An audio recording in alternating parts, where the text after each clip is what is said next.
Oh, all right, you got, who's gonna be here? Fantastic, all right.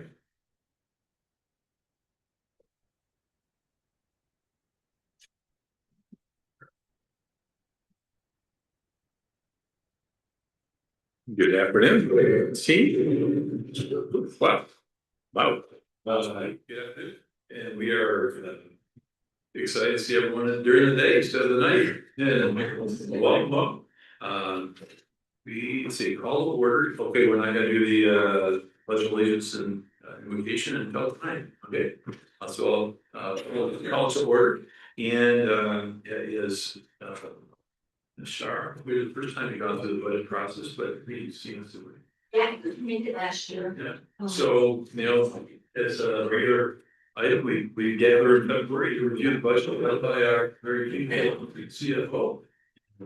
Thank you, Connie, for the exceptional packaging for what we have to go through Saturday. So we have allocated 3 hours. I don't think we've ever fit 3 hours, but we done it once. Okay, well, you've been around long enough. I hope we haven't done it 3 hours. There we go. Okay, so we'll get after it. Any opening comments from Bill or Connie before we start? Done the exception of this is. It's been very good. Agree. We've had a few conversations, but she's done also all with it. We've done it very well. Easy to look it over. So it's good. Fantastic. Thank you very much, Connie. Yeah, maybe put a few extra hours in to get this done. And so in the middle of it all, we have a few hiccups with the couple people disappearing, and that doesn't make things easier. So our sincere appreciation for what you've done to get to this point. So thank you. And I celebrate your leadership on this budget. You and I have talked a little bit, and I think you're raising the right issues. And I think hopefully our board will listen and try to discern how we move forward. Because if you want to call this a pivotal budget, I would argue that it is one of those pivotal budgets that we have to make some tougher decisions on because of the circumstances around us, the state, rain, taxes. There's some circumstances that I would say beyond our control that will force us to make some tougher decisions. So we saw it in the board packing some items, but I appreciate Connie showing us the way and also challenging us to say, okay, it's the right decision. So thank you, Connie. This is we're still okay. So.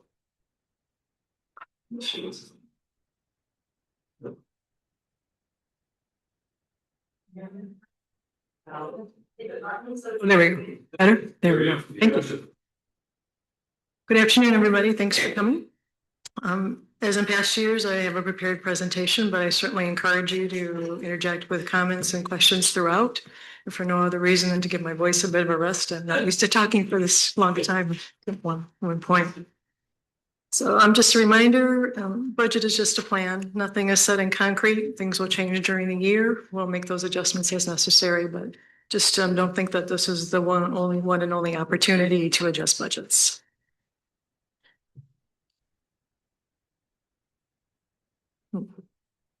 Okay.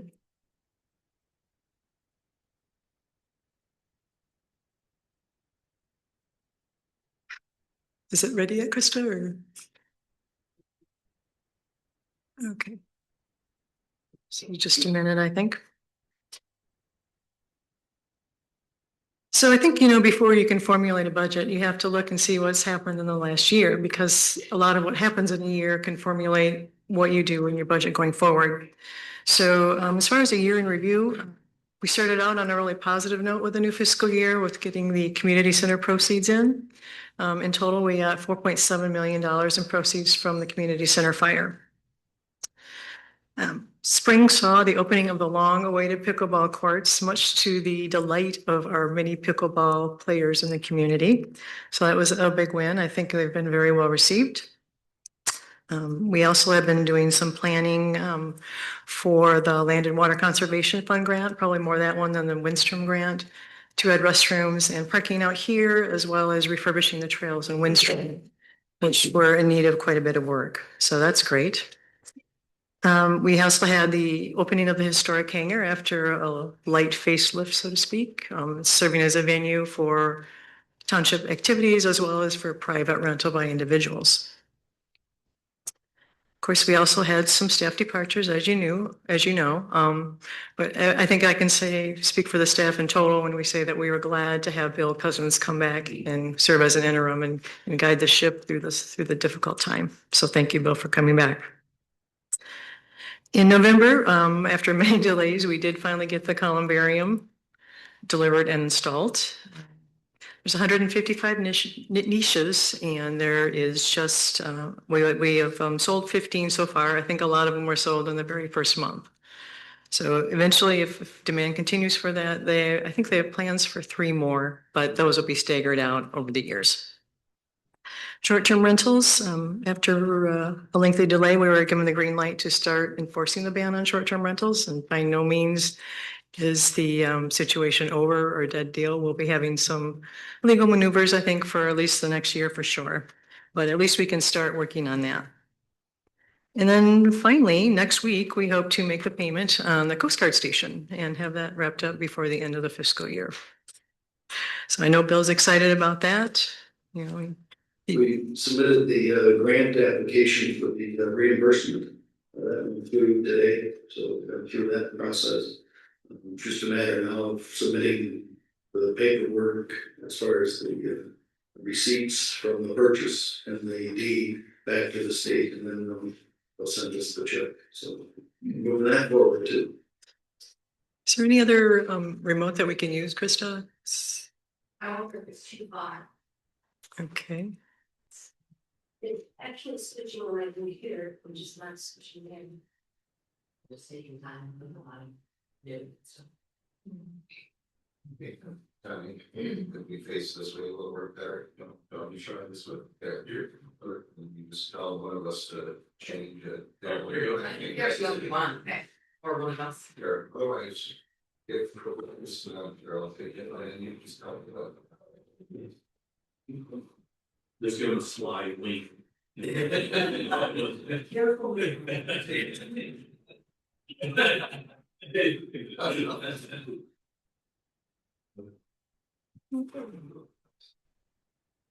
Next slide, please. So after a quick reminder of how the township's finances are structured, we'll look at the township's tax base and other key revenues, expenditure categories, and the capital improvement plan. And then we'll dive deeper into the funds and some of the issues that have developed, particularly in the general fund. Go ahead. So governments use fund accounting to segregate resources and make sure that they're used for their intended purposes. You can think of each fund like its own separate company with its own balance sheet and its own specific activity that it records. In our case, many of these different funds are the result of our special voted levies because we have to ensure that the money that gets levied is spent only on the purposes that were approved with the ballot.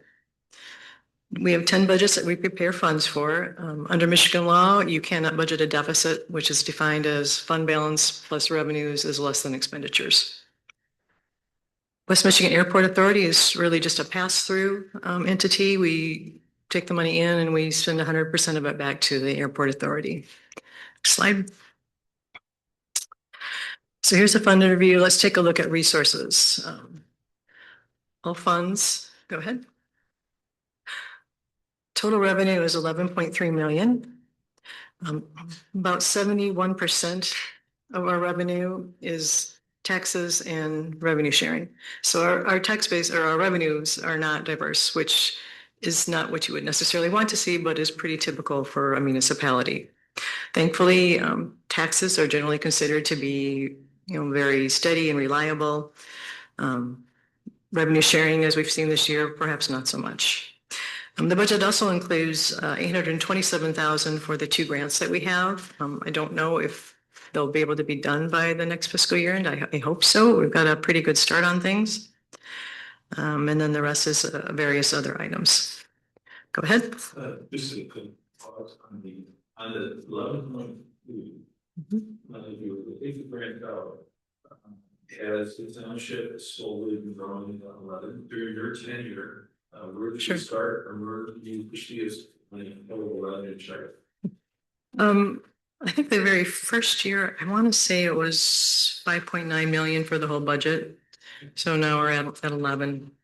Okay, So- gives us a perspective. Mhm. We're doing much, we're receiving much more from state and also then.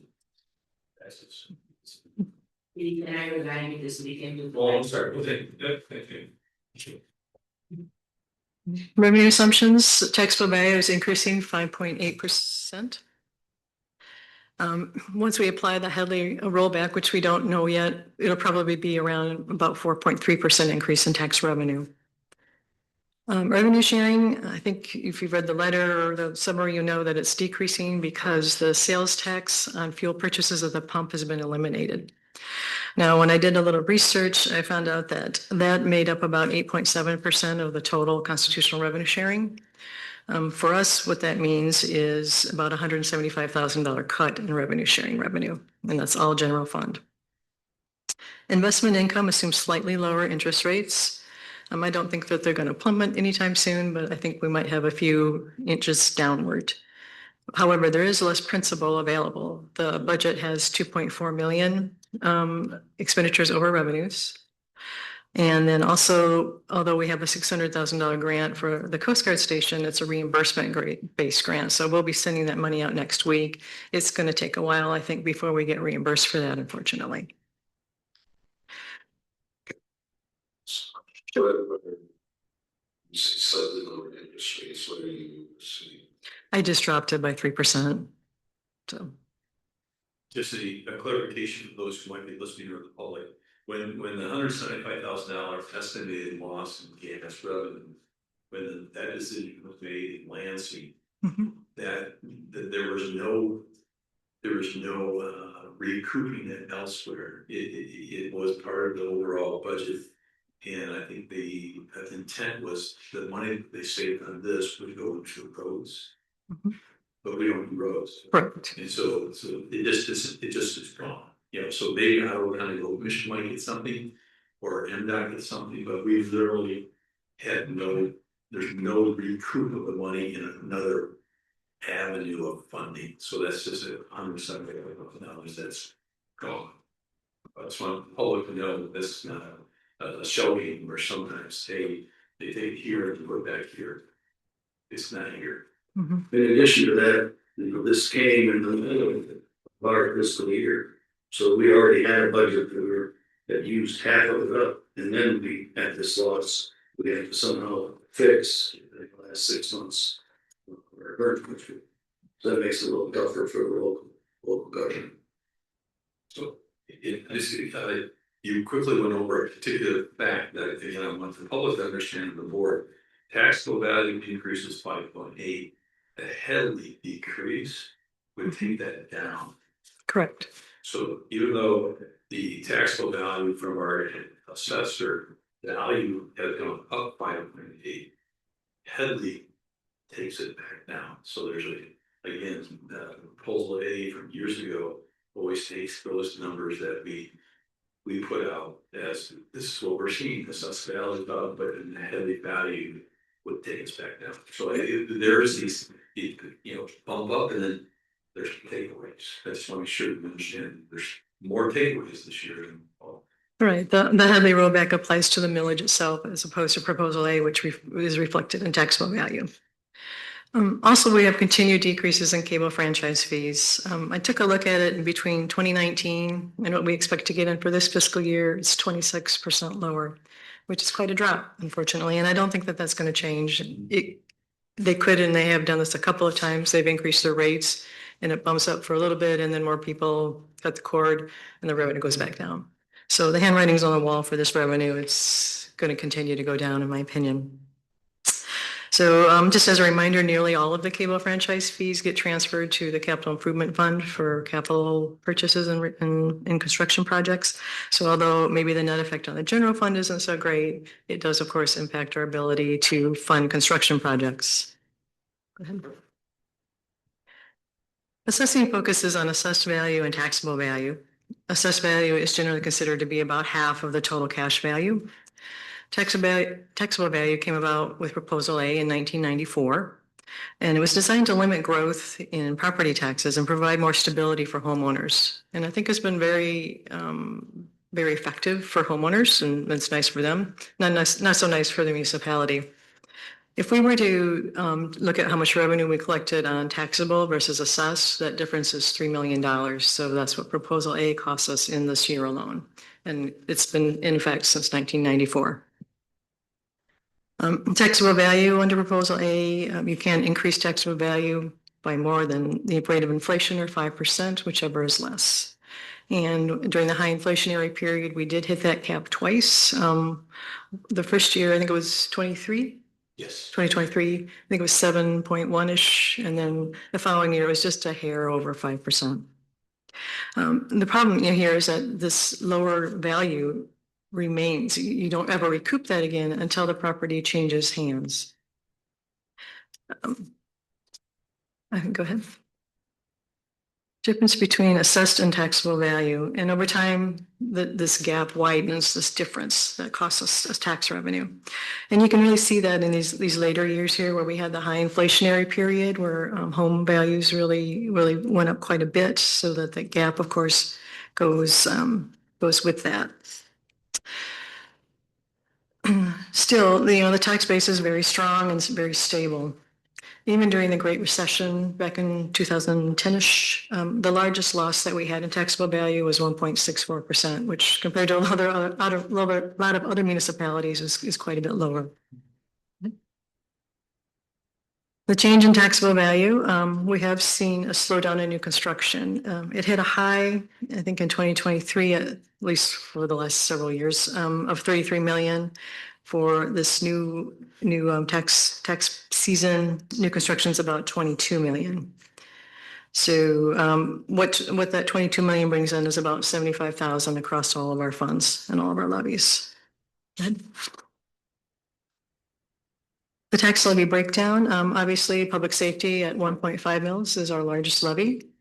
The amount that goes to the general fund, aside from the airport levy, which is very small, the next smallest is the general fund levy, which is kind of odd, but just kind of the way things are funded with their separate levies. The parks and public safety levy does expire at the end of this year. We have this next budget cycle is still under the existing levy, which will be rolled back, of course. So you'll have to put something out on a ballot this year or next year at the latest. And here's the dollar graph that everybody seems to be surprised by. And it's a good thing to have up during tax season, if not. What this represents is both the summer and winter tax bills together. Of the entire tax bill that homeowners get, just about a little over 1% is for the township operating levy. Another 10.6% is for the special voted levies. So the total tax bill, only 11.7% is actually for the township itself. The rest is for Herrick Library, the county, and probably the largest share is school related, whether it's ISD, the school districts, or the state education tax. Go ahead.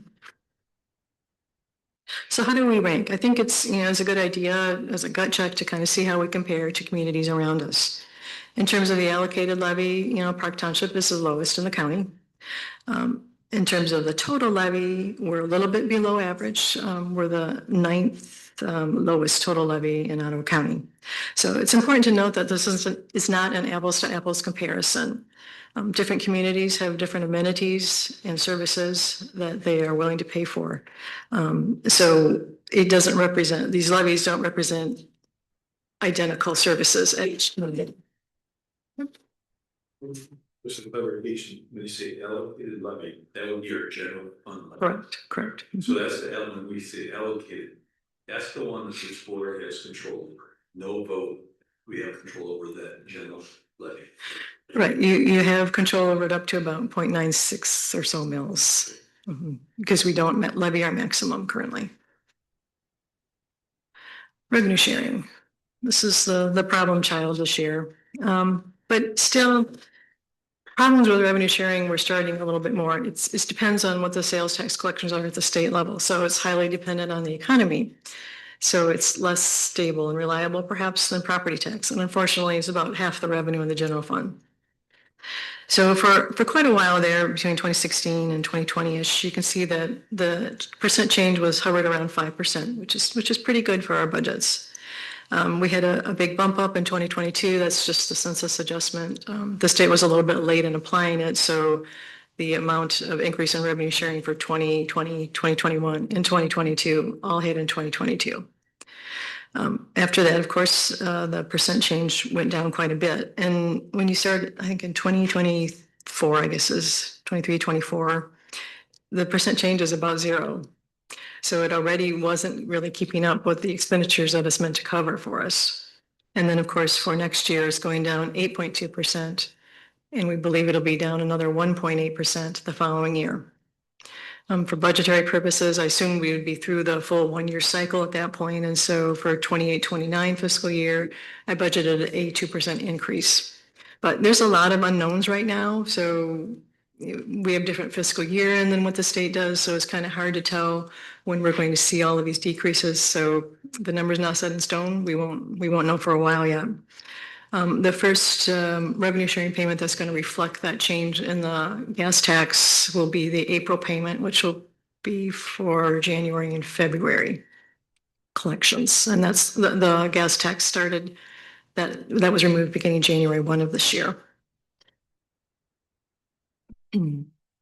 So like I said earlier, it equates to about 175,000 for next year's budget. It's just shy of 1/10 of a mil. Building permit revenue. 2025 revenue reflects the 2 large West Ottawa, well, I guess there's 3 West Ottawa projects, the pool, and there's a couple of elementary schools as well. And the strong most of 2025, Chad tells me things look like they're slowing down a little bit. I mean, it's winter, it's been a bad winter. I'm sure that probably figures in, we'll have to see. But prior years had some really large developments like Timberline and the Reserves and Covenant. And we do have more developments coming. Stablewood is probably the largest. I think it was 82 units, but the other developments that are in the works, they're much smaller, like maybe 20 or 30 units. So we're not going to see a large bump in taxable value from that new construction. It's also important to note that taxable value is a lagging indicator. So when permit counts start going down, it shows up in taxable value maybe a couple of years later. So this is a good predictor for what will happen. Next slide. Let's take a peek at expenditures. The total expenditure budget is 13.7 million. 6 million of that roughly is for capital.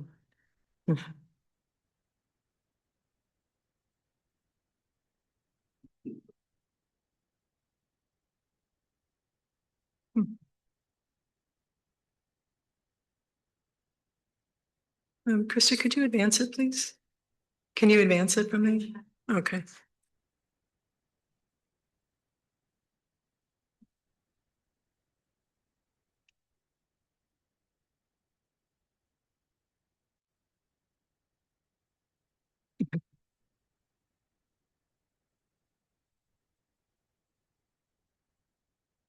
Well, we are on page 17 of the handout. Oh, there we go. One more. There we go. So you held your mouth right this time, so. So as I was saying, capital outlay is about 6 million this year, which is quite a bit higher than most years I see. It usually hovers around 2 to 3 million, somewhere in there, depending on grant projects. We've got the 2 grant projects. We've got money in there for Mottman renovation and for historic hangar exterior work, among other things. General government includes functions, basically everything that's in this township hall here, except for the parks. So the elected boards, treasurer, clerk, as well as assessing manager and finance director positions as well.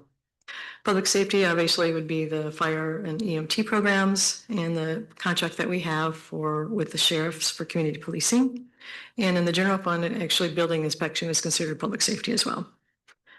Public works includes cost to provide water and sewer hookups, max transit contract that we have, bike paths, maintenance, streetlights, and local street paving. Okay. Some expenditure assumptions. One more, please. So cost of living adjustment is 3%, and that's based on the can it go one more? Or? There we go. Which is based on the Midwest cost of CPI put out by the Bureau of Labor and Statistics. Additional has been budgeted for merit. In terms of new position, if you read the letter, you know that we have included one position to be shared between the manager and the finance director. Timing is not great. Unfortunately, the need is definitely there and has been for a while. There's currently a vacant maintenance worker position that it's been there vacant since 2024. It still is not included in the budget at this point. As we keep adding other park assets and other township assets, I don't know that that need is going to go away. But for now, it is not included in the budget. Health insurance reflects the additional 25,000 that you approved in the November board meeting. This is because the percentage allowed increase they're called state hard caps was only 2.3% this year. And unfortunately, the premiums are 6.1%. I know that there was some legislation at the end of 2024 that was supposed to change that index that they used to make it a little bit more in line with the premium increases, but apparently it didn't get sent to the governor's desk and now is tied up somewhere. So I know the staff appreciate the additional that you allowed to be kicked in for them. Okay. Administrative charges. In order to make sure that the full cost of providing services is allocated to the right funding source, the township allocates administrative costs, which would be like the manager, finance director, accounts payable processing, receipting, et cetera, to the various funds. Particularly those with a dedicated millage levy, because they should be paying for all the costs that are a result of them, right? They need to pay their fair share. And for many years, we had kept a straight dollar amount and it had never been changed. Now, last year, I started inching those up because if you recall last year, I did say general fund was starting to get tight. So that was one of the things that we did. I took that a little bit further this year, getting even closer in line. And I included the water fund as well this year. So in total, that's bringing an additional 95,000 back to the general fund. And, you know, it's a legitimate way of doing things. It's pretty standard. We break out those costs based on a combination of expenditures and transaction counts. Yeah, I think that's it for this screen. Mm-hmm.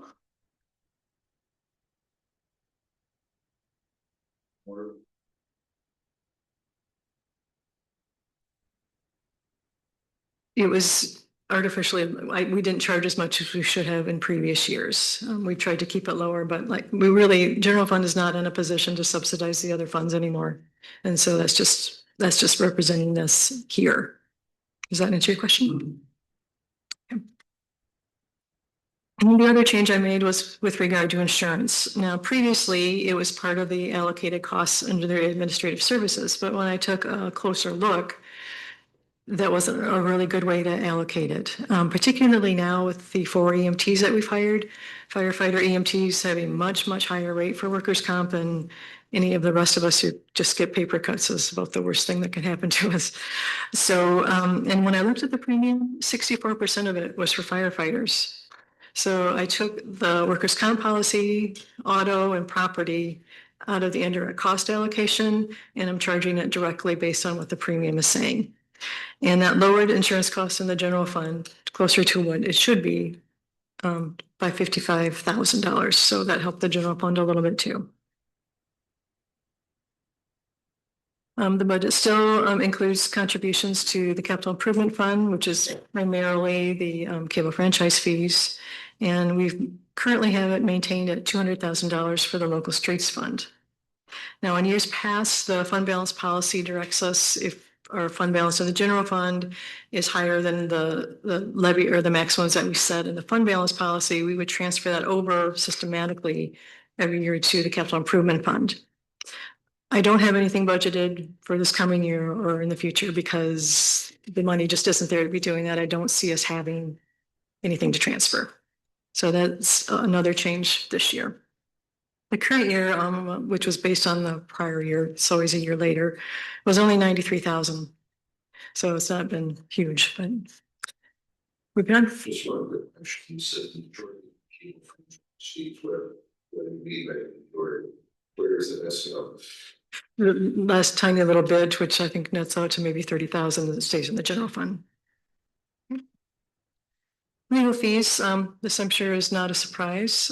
Short-term rentals is a result of a good chunk of it. And like I said, I think that that's probably going to continue, certainly at least for the next year. There's a few other issues regarding Jennison Avenue. Things tend to pop up during the year. So I've kept the budget somewhat elevated. It's slightly lower than last year, or the current year rather, but it is still up there. The point is, legal fees associated with significant initiatives like this, those do have a significant impact on the general fund.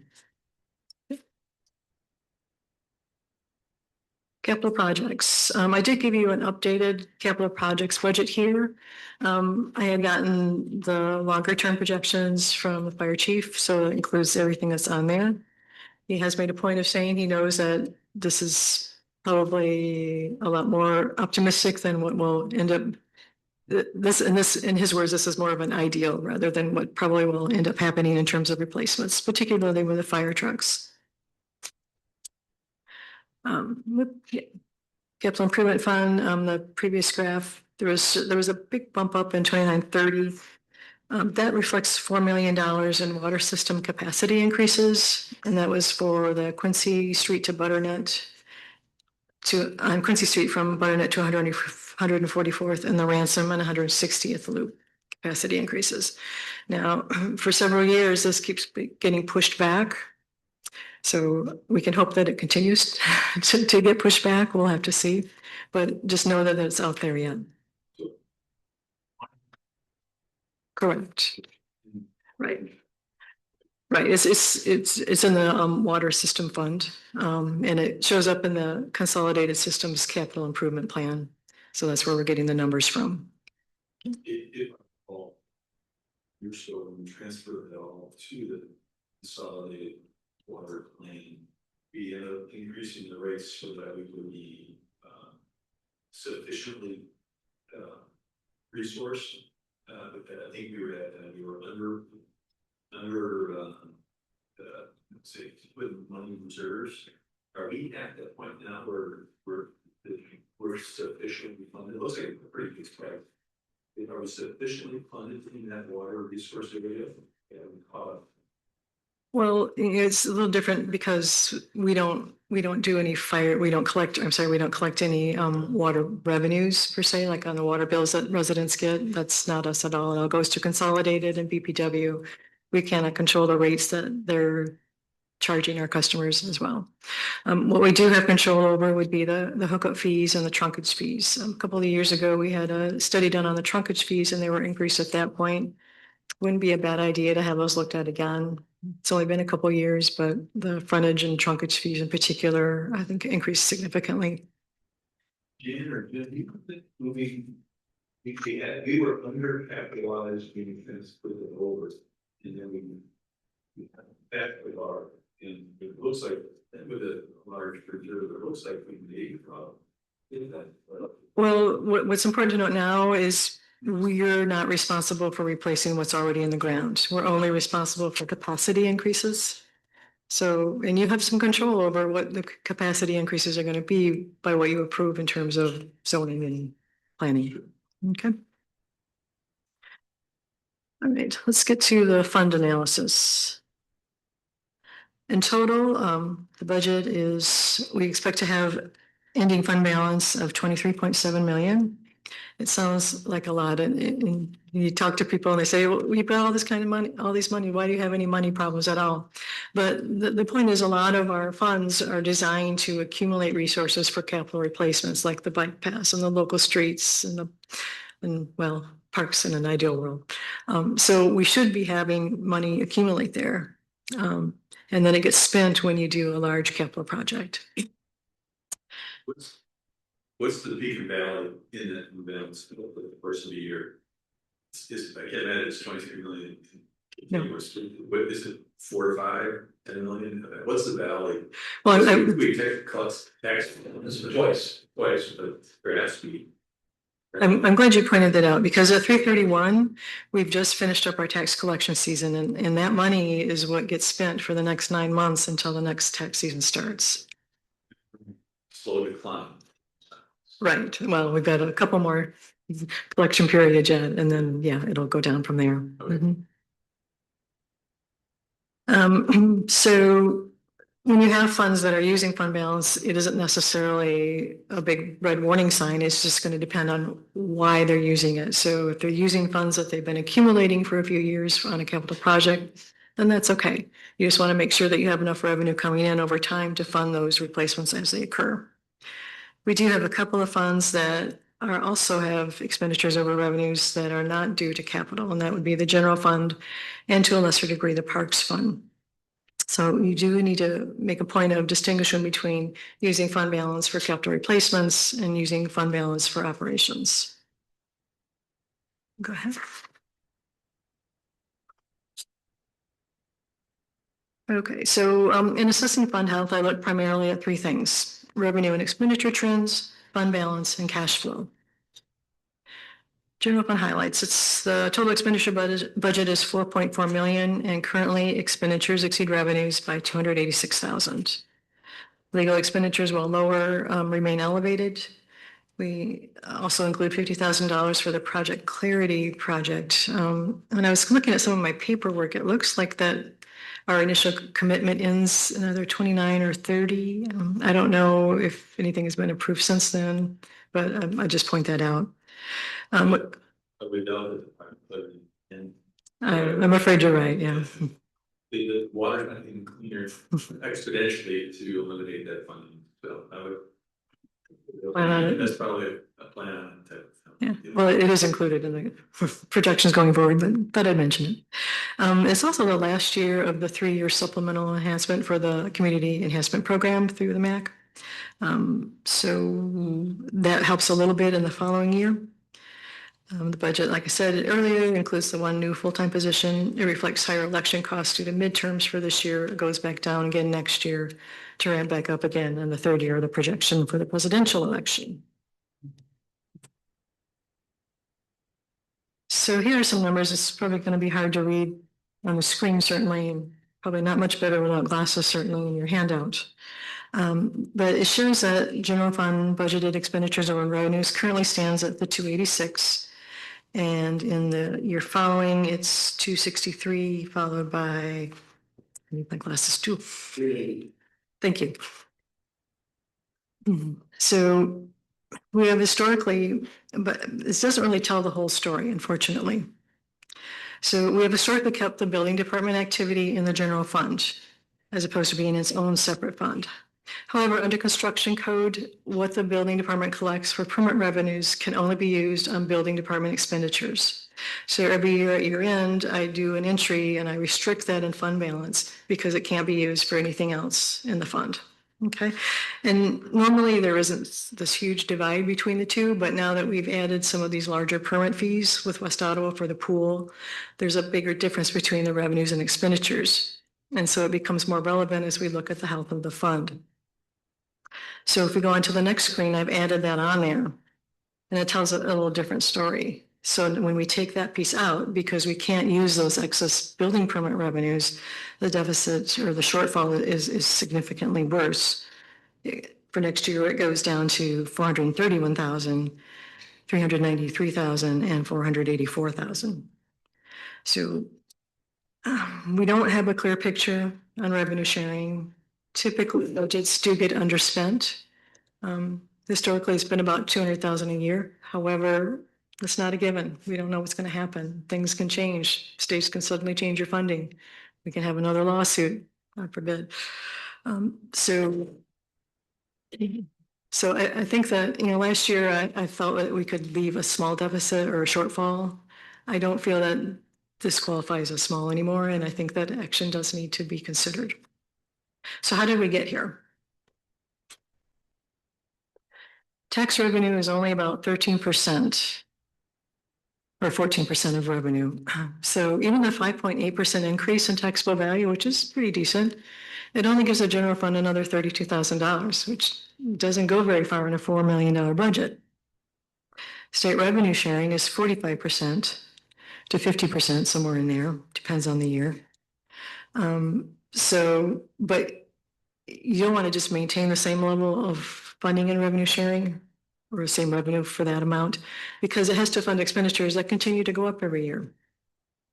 If we were to look at the operating expenses and tack on 3% for inflation, you would need to increase revenue sharing by 62,000. Instead, we're going down by 175,000. So we're really short by about 237,000 in total when you look at what it should be to fund expenditures. So there's this disconnect between the revenues that we have funding our general fund expenditures. And that's not something that's easily changed. I will say that the decline in revenue sharing is really the tipping point in terms of this budget and why the current financial status is problematic. When I take out your colleagues around the county or around the state have been experiencing exactly the same thing. I mean, the ones that rely on constitutional revenue sharing, I don't know if you know, Bill, which ones are constitutional versus statutory. I don't. Townships, Right. constitutional. Oh, they're all constitutional. Yeah. Okay.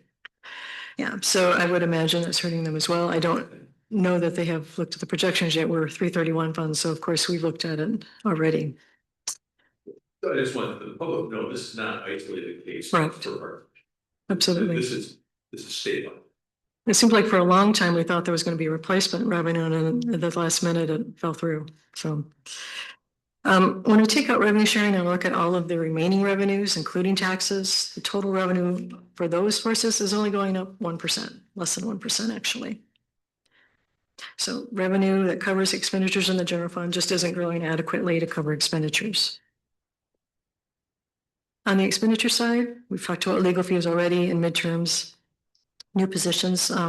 We have one this year. We had two last year in the community development program.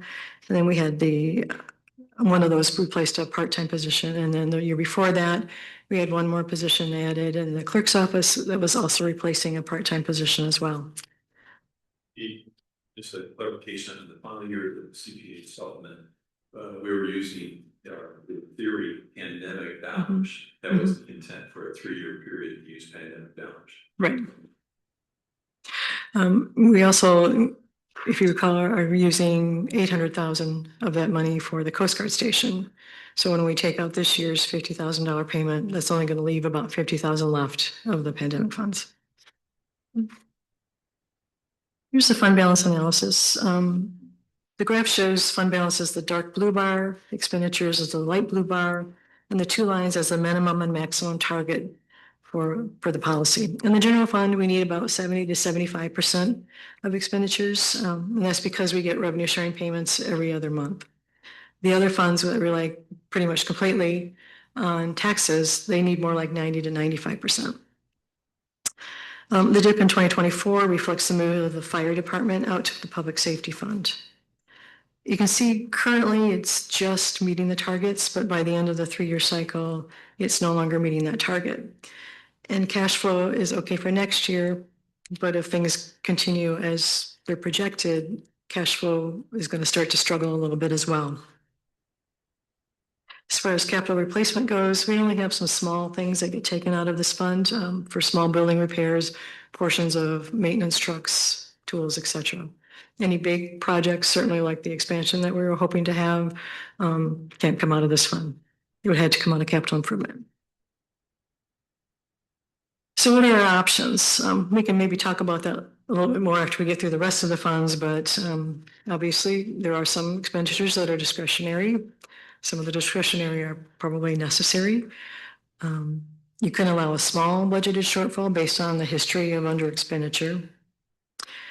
I had mentioned the local streets fund as well. We've constantly transferred to every year since the levy started, we still transfer 200,000 out of the general fund over to the local streets fund. And when we look at the history of expenditures there, with next year being the one outlier, they've always had revenues over expenditures, and most commonly around, as it happens, 200,000. So it might be time to consider reducing that transfer out and keeping more money in the general fund. You could reduce the transfer of cable franchise fees to the capital improvement fund, but I don't recommend that because that's one of the ways we get money in that fund to fund your replacements. We could add an administrative fee on taxes of up to 1%. The 1% would bring in 572,000. That's never really popular, as you might imagine, with constituents being charged a fee to pay their taxes. It doesn't generally go over well. A lot of municipalities do that, however. You could also increase the millage levy in the general fund. Right now, you could levy up to 1.1 million more with the vote of the board because we have that much of a cushion. We certainly won't want to eliminate that cushion completely, certainly, nor do we need $1 million extra. It provides a lot of flexibility, and if at some point you want to levy debt, that's something that rating agencies look very highly on, is to have that cushion available to you. So we can move on to the next one for now and discuss general fund a little bit more later. Public safety budget is 2.6 million. The township share of the 8 road patrol deputies reduced from 25% to 15%. That saves us about 133,000. However, as you know, we had to put in an EMT program, or we chose to put in an EMT program. The EMT positions, the cost alone for just the positions, not including equipment and training and certifications, the personnel costs are 419,000.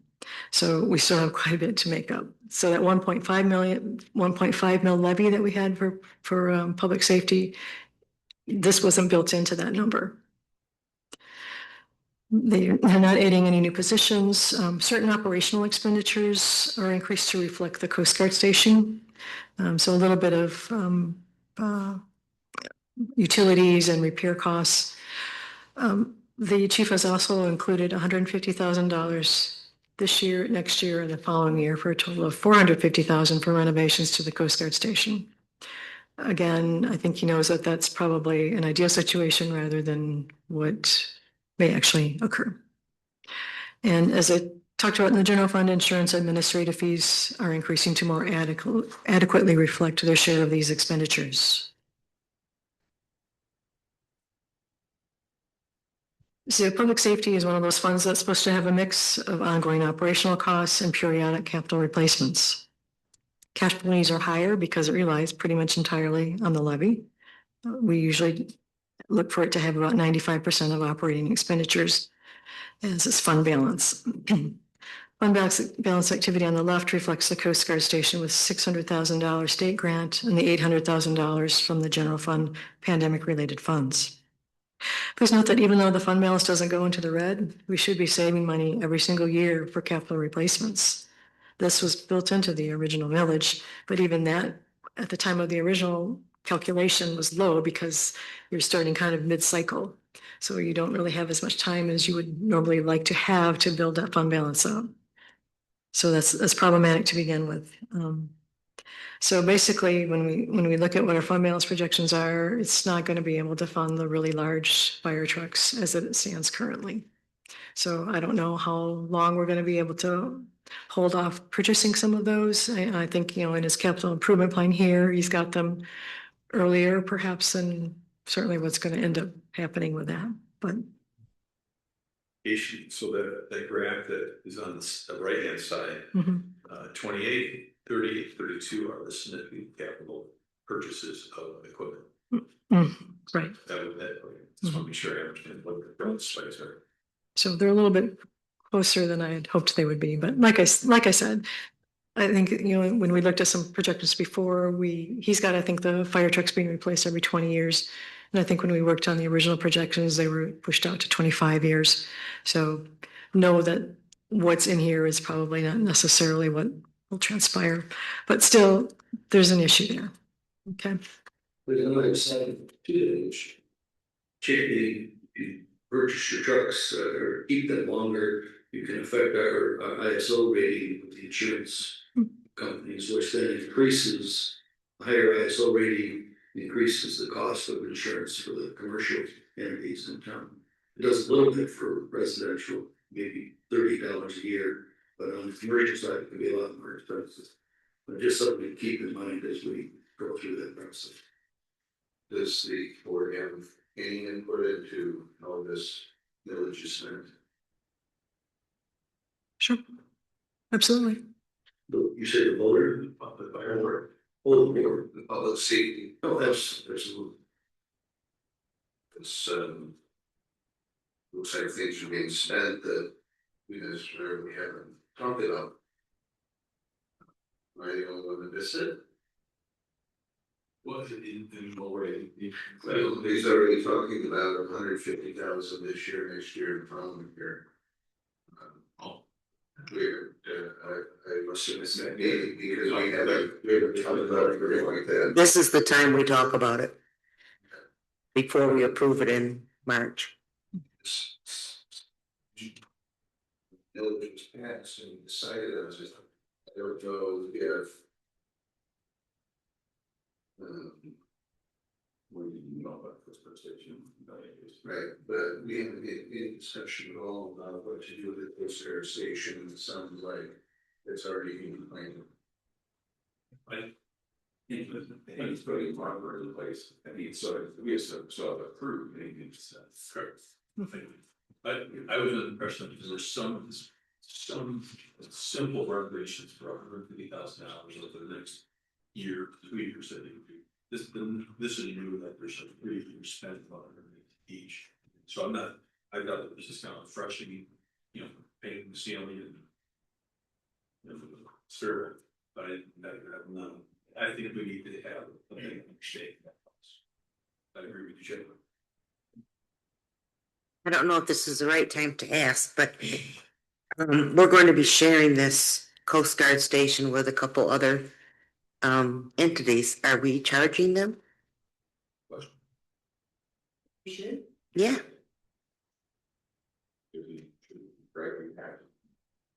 We don't have to, but should we?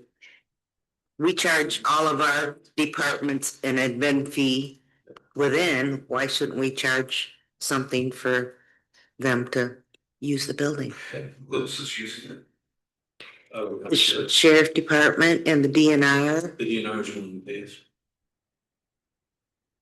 But they weren't asking for free stuff. So Yeah. They were willing. So I just think that's something we need to consider also. Okay, moving on. Parks and Recreation, 1.1 million.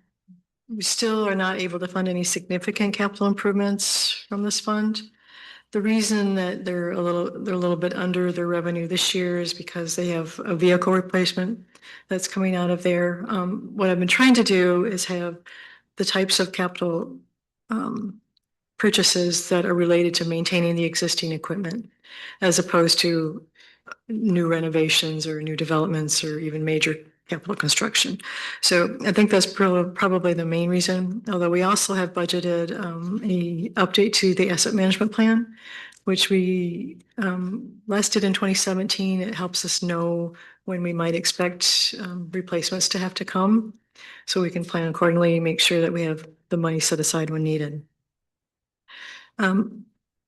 The maintenance staff has done a lot of special projects that previously might have been sent out to contractors. Some of those include pouring a cement floor at the cemetery. They leveled sand and topsoil over by the Veterans Park, saved about $11,000 there. They tiled the historic hangar bathrooms. There's some work in the supervisor's office that was done by them as well. Lakeshore Cemetery took care of much of the raking and seeding. I want to say that saved around $8,000. And then they looked at the projected Ventura parking lot project as well, which isn't budgeted for next year. It's in a subsequent year. But over $20,000, we believe we can save by having the maintenance department do some of those things. So they've been hard at work trying to do some of these projects and save us some money. So that's great. So fund balance analysis. It's really just meeting the fund balance targets. It's struggling a little bit to get to cash flow. This is another levy that expires after this year. So that might be something you want to consider. Bike path, budget is 968,000. In 2024, an increase was approved from 0.4 to 0.55. That's definitely helped this fund. It's in pretty good shape. Operational expenditures, the crack sealing and the plowing and stuff, that's easily covered by the existing levy.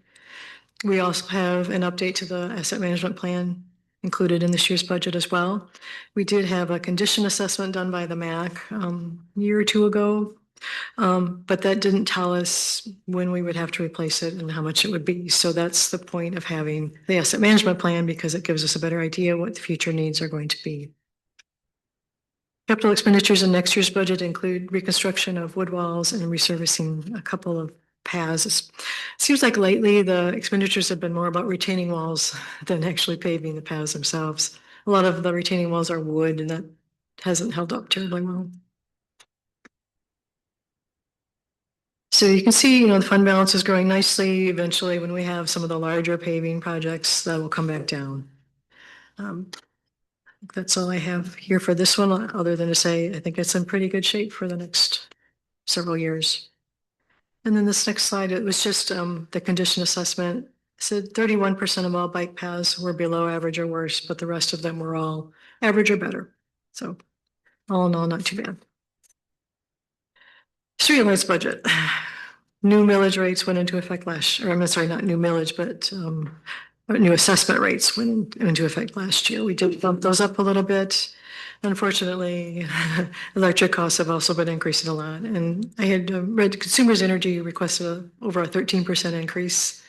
I think that was more residential than commercial. I know the Attorney General's office was trying to fight it. I haven't heard what the verdict was or what kind of increase they're putting in place.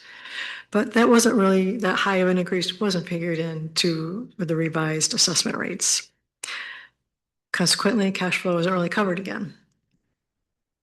Current administrative charges, we're only charging them $2,500, and I left it at $2,500, but the calculation is actually $20,000. So they're not paying their fair share for that either. So eventually we might have to consider another assessment, probably sooner rather than later.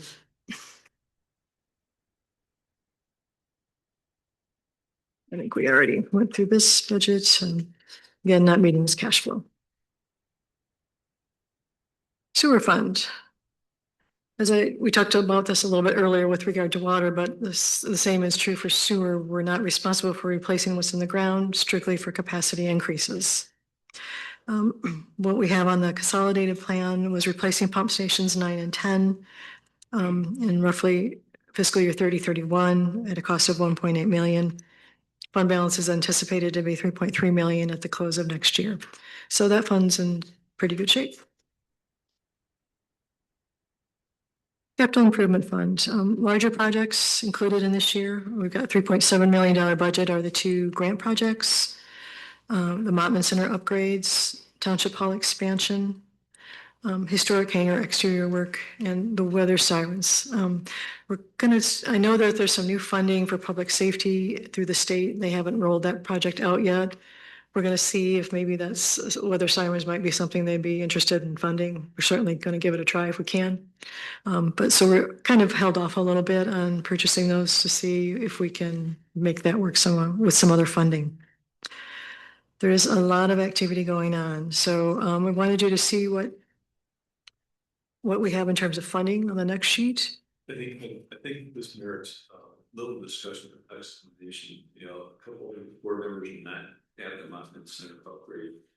The 750 is truly a ballpark number. No quotes, no navigation of true needs. So it is purely a number that is in pencil. So that one right there will come back to us multiple times, I'm sure, over the course of the next 12 months. So I just want to make sure the public doesn't say, hey, what's all of a sudden this going to be spent for? That was just a placeholder number, that building needs some love. You know, ideally, it could be less and be spread over a couple of years. That's 2 weeks. And we talked about taking some of the insurance money from this community building and using that to improve the community building of the Montman Center.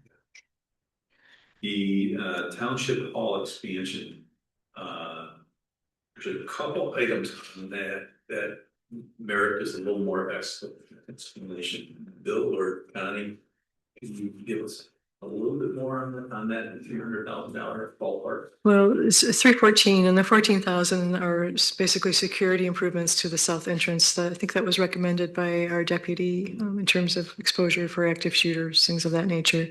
The $300,000 kind of a placeholder for expansions. We're kind of busting at the seams here. I don't know if you want to speak to more about that, Bill. I don't know how far plans for that have gone. Well, we're just trying to have room for people to be able to do their work in the office. We closed down what was the lunchroom at one point, and made that into an office. The other half of it right now is available, but it's a small area and we're trying to figure out a better way to do things. Again, we have a lunchroom for the employees. Some employees eat at their desks, some eat in their car. So we're looking at that. One of the options was to put an addition on this building that might be able to be, used by the board and by Parks and Rec for programs, and then take this room and make it into more office space.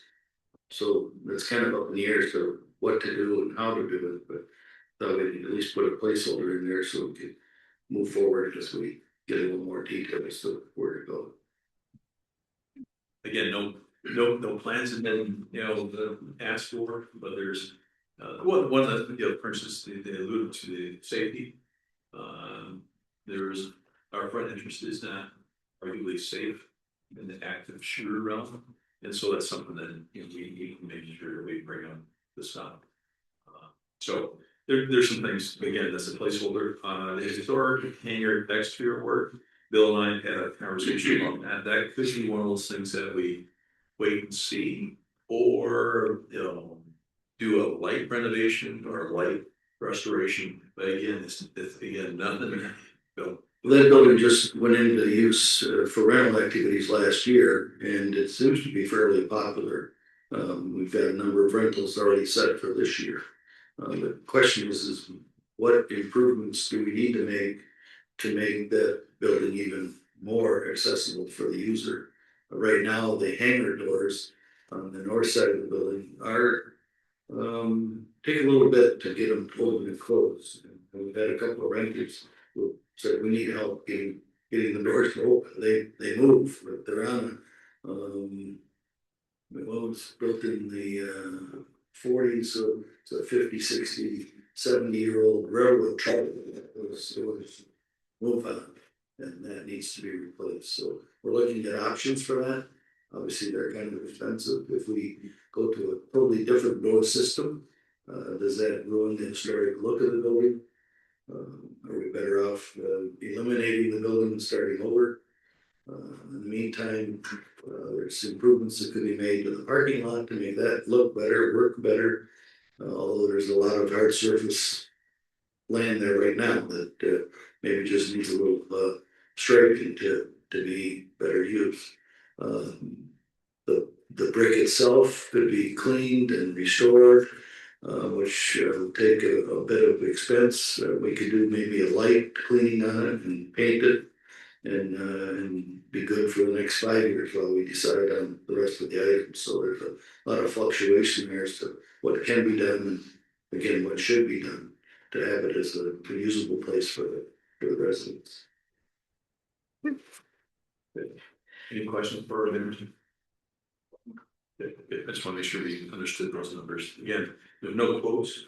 there's no plans, there's no contractors, no contract signed. I mean, these are all placeholders for activities. So the capital improvement fund has fund balance in four different buckets. One of them is for cemetery perpetual care. There's a portion of the cemetery plot fees that are recorded in the general fund. A portion of that gets transferred over to this fund every year. But there's an eye towards accumulating enough so that when we're out of land and plots available, there's an ongoing funding source to cover the maintenance of the cemeteries that we have. It'll take some time to accumulate to do that. Capital renewal and replacement, that's fairly new pot of money that we put in. It's meant to provide a funding source for replacements separate from new development. And the general fund and the parks fund, they can't really afford to fund those replacements themselves. That's why I feel it's really important to try to build this up a little bit. There's not a lot of money in there currently, maybe 740,000 by the end of this year. That's not going to fund a lot in terms of capital replacement. So I'm just going to throw this out there as a suggestion. You might want to take some of the insurance proceeds to move it into that category to beef that up a little bit, particularly since both cable franchise fees and any fund balance transfers, that's the only place that category is getting money from. Those are going down. So that's just something to consider. The insurance proceeds, we do show that as using 750,000 for the Montman Center. If we can decide that later when you decide what, or if you want to do anything at the Montman Center. Yeah. But question, I mean, on the first column, the cemetery perpetual care, Mhm. in light of the very preliminary discussion about possibly some additional property, Mhm.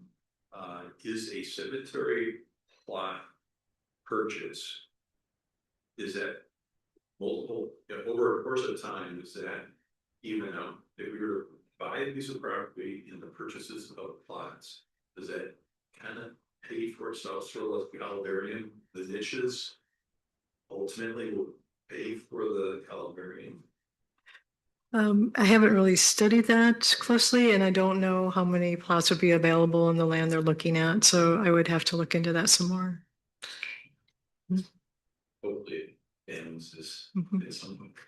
Certainly with the columbariums, I'm totally on board with the columbariums because the maintenance costs are so much lower. You're not mowing grass and trying to keep up with that, but I don't know about actual plots. And then the last category is just pretty much everything else, and that's where most of the capital expenditures are coming out of. If you look down at the very bottom there, at the end of 3/31/29, the end of our 3-year budget cycle, if we do everything that's been budgeted here and is included in the capital plan, you're only going to have about $470,000 left. And that's, again, not going to fund a whole lot going forward. So we need to be mindful of the funding that's available in that fund.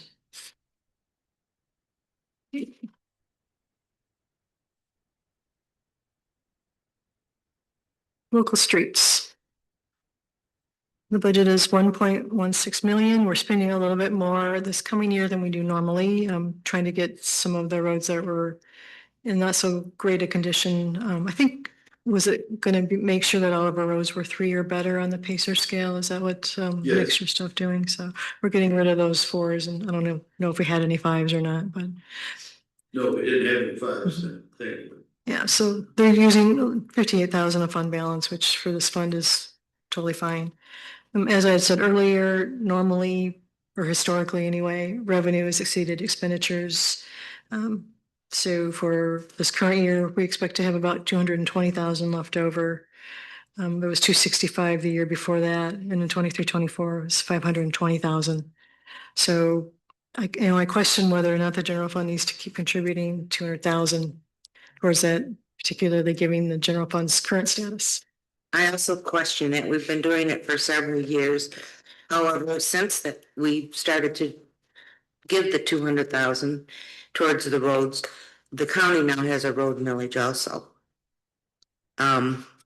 So I'm thinking that might be a good avenue for us to kind of reimburse what we need, is to just continue giving them the full 200,000, maybe cut it back. My understanding, the county does not do residential or Right. subdivision roads at all. No, but I think our 200,000 we give them, they choose what roads they want to do of their roads. I think this, isn't that correct? The 200,000 that we give them doesn't necessarily go to our subdivision roads? Local streets is just our subdivision roads, I believe. Okay, okay. So if we look at the finances on the next slide here, we can see that fund balance is growing pretty well. I mean, we could have a lot, we have to pay it in one shot, but overall, I'm happy with the financial condition of this fund. And the last fund, the water fund, 104,000 in expenditures. Main funding sources are investment income and special assessments. Trajectory of the fund is going to depend on the development of the township because assessments again are a big piece of it. We don't have any major projects in terms of capacity increases, i.e. construction, until 2930, but they're expensive projects.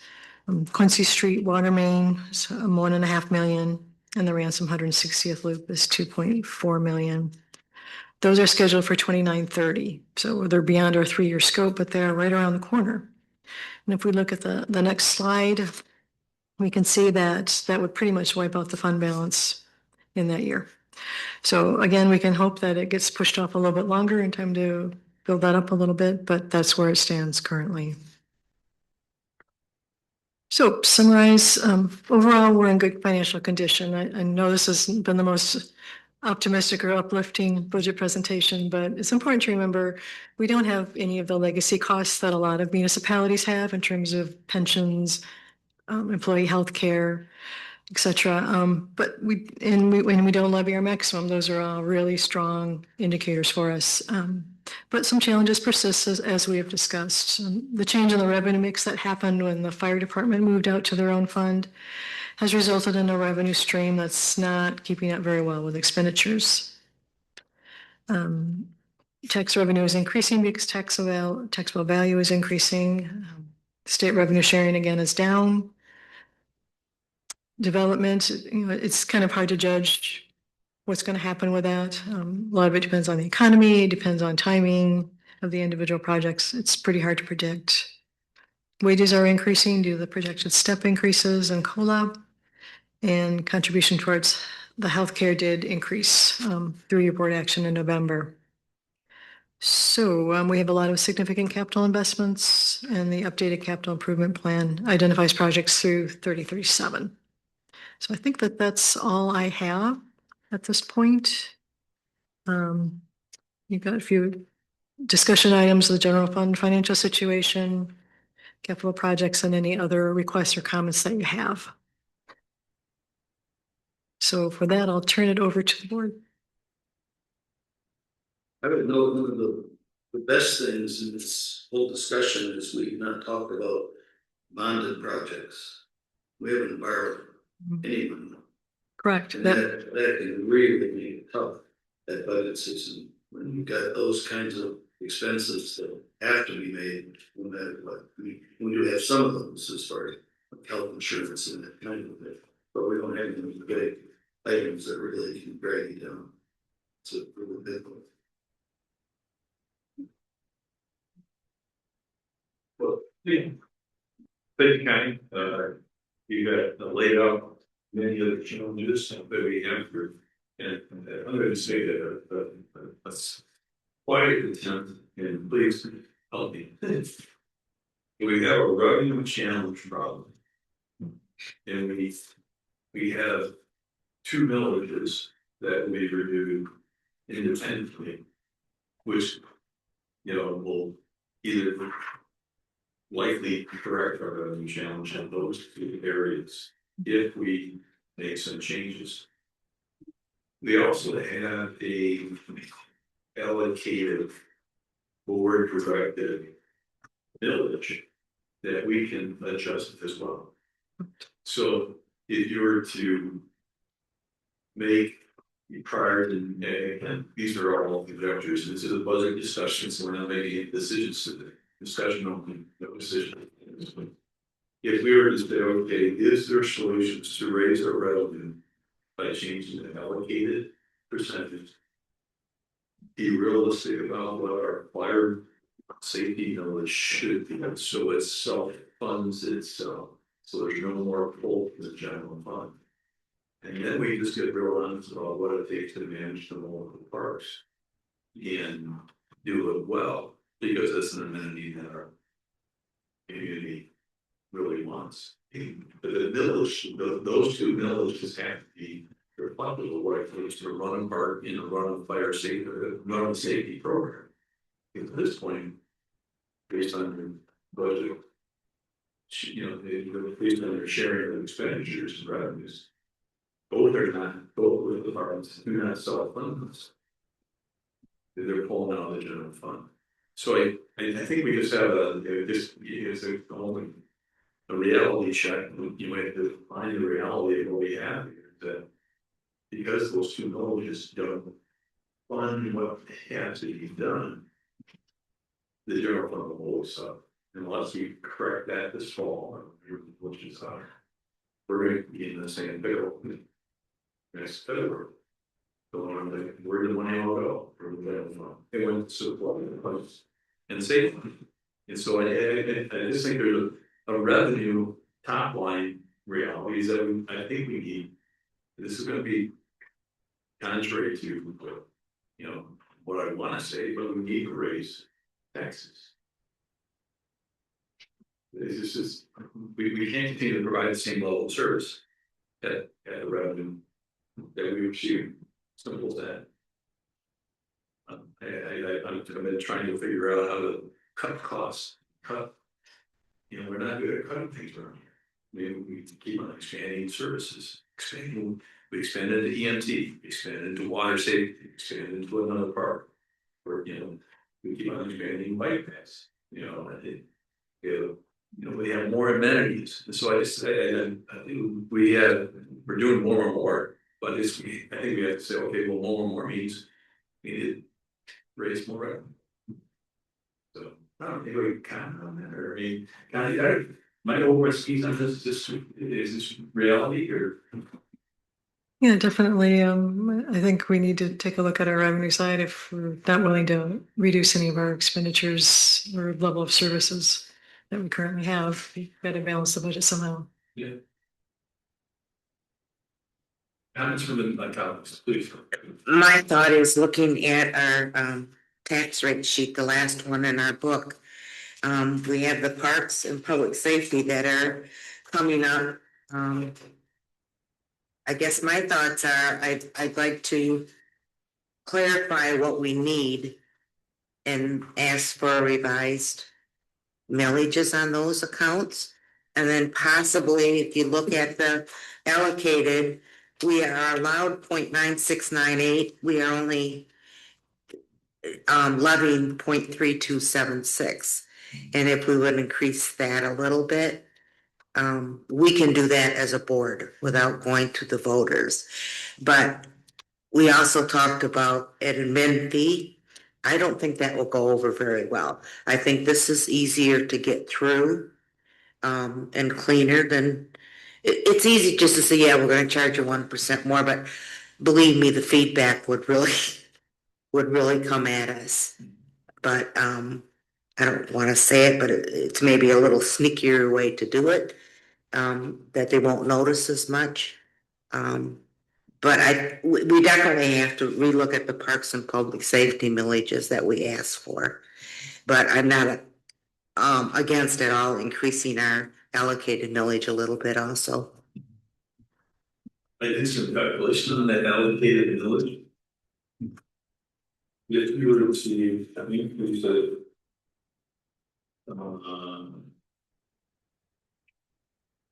if you increase it 0.11, you would raise $180,000, $190,000. 0.1 probably just $175,000. Yeah, so this in a 0.1 millage increase on a $300,000 home, assessed home. So it's a $600,000 sales market value home. That would be $30. If I do my calculations correct. I'm looking at my colleague. 0.1 times 300. Yes. So $30. But it was a perspective. if we were to raise $175,000 to $180,000 by raising our general allocation for that average price per home in Park Township, no, actually, it's a higher than average price home. $600,000 home, it's only $30. But it's going to end up raising taxes is always a little touchy, but then you just put some reality into it. It's $3 bills. But I Over a also, year. yeah. Over a year. I also think we need to charge the DNR and whoever's gonna come in that building a fee. Sure, and then that's probably, you bury it into the maintenance of the building. I mean, they will want Yeah. to pay for something. And it's under public safety, so we wouldn't have to raise that millage as high if we do get some revenue from them. Yeah.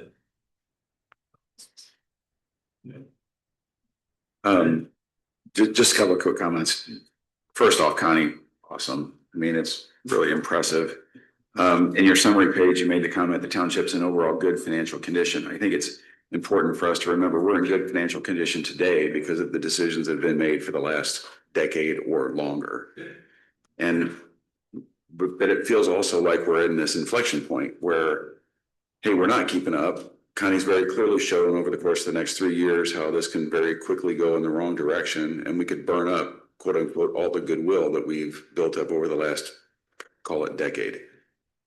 And so it leaves us with three things, right? We either got to cut our costs, we got to increase our funds, or we got to put our head in the sand and kick the can down the road until 3 years from now, we're in trouble, right? And we're doing the kinds of things that we don't want to do. We're having the conversations we don't want to have. I think if we're going to increase, quote unquote, anything, we should very clearly show justification as to why we're doing that. And Connie's already painted the picture crystal clear as to why we would do that. If it's not possible for us to cut our costs, and this is what it costs to maintain, and this is what it costs to replace, this is what we have to justify from an increase perspective and present that very transparently to the township. Hey, this is why we're increasing this or that. Because I think the township does want us to continue to be in a good financial condition. I don't think that, no one, while they might not want their taxes to go up, nobody wants us to get in a position where now all of a sudden we're broken. So again, thank you for putting in front of us to the point where we can even have the discussion. But I think anything, and I'm not opposed to increasing. I just think that we've got to be really prudent around. We got to justify it. We have to show very clearly why we're doing this. We got to show that we have tried to cut our cost. We need to show, to your point, that we're quote unquote charging the DNR and the sheriff and anybody else that's using our assets. We got to make sure our building permits cover our costs. We have to make sure. I mean, we need to look kind of across the whole board and make sure that the things that we're charging are realistically covering our costs, and we're not pulling out of the general fund to supplement. And anytime we are doing that, there ought to be big red flags going off and us just saying, whoa, stop, wait, we can't, this can't be continued. You start about justification. You think about, the folks, myself included, would say, okay, I want to have 5-minute response on safety. When I go down, I want to be someone on my chest in 5 minutes. Like There's a cost to that, right? And here's what we've tried it now for a year. We know what that cost is. We know what that cost is going to increase to and what it's going to take to support it. Here's what it's going to take to do that. And because of that, health insurance, rates. These people are going to people who aren't, but also bringing health and weather. So the cost of providing the service. And whether the company made a good or bad decision, they made a decision that affected our budget. And there was no recourse for us to say, you told me that. And the state's made a decision, And the state, right? And that affected our budget. other things, like anybody else? Is this the time, Connie, we would recommend changes before it comes to us at the March meeting? Do we need to look at like the fire department budget? Well, we have to have the budget passed next month. So, but again, budget's just a plan. It doesn't mean that what's in there is set in stone and is going to happen for sure. But I'd prefer to have things settled, and I think it's best to have things settled so that the budget that you approve next month is what we plan to do. I did have on the back of your handout here some options that you can take a look at least in terms of the general fund. Some of them I pretty much alluded to in the presentation, but it gives you, what the costs are, how much it brings in, and then the very last page indicates the impact on the taxpayer. And these are just some suggestions I put out there. Certainly, it can be a combination of other things as well.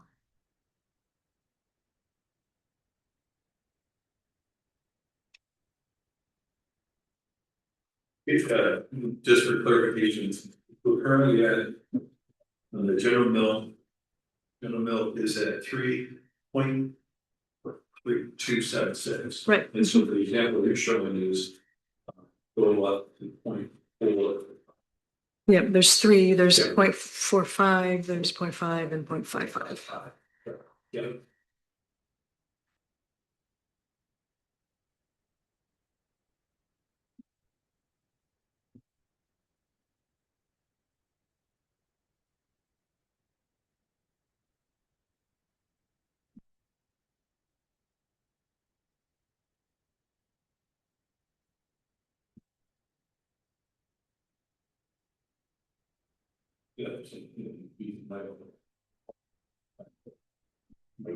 Yes, I would say very specific numbers there. Thank you. Yeah, that's interesting.